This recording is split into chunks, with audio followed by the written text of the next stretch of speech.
In this video, I will show you how to add an extra layer of security to your VoIP.ms account by using the two-step authentication feature, better known as OTP. First, log into the customer portal. Navigate over to Main Menu and click the Account Settings button.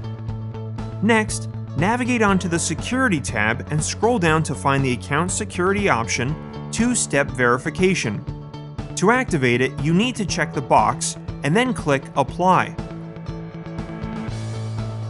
Now, let's take a look at the entire process. First, log out of your portal and click on Log In again. You will now be requested for the security code. Next, go to your email inbox and open the email entitled VoIP MS Login Security Code.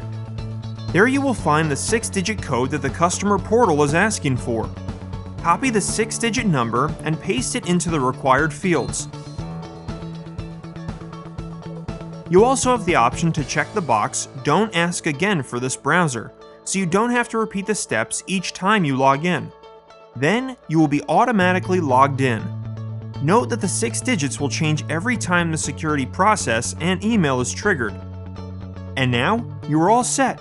Next time anyone tries to log into your VoIP.ms account from a different browser, they will need to provide the 6-digit security code, therefore preventing access to unauthorized users. Let us know if you have any questions. Thanks!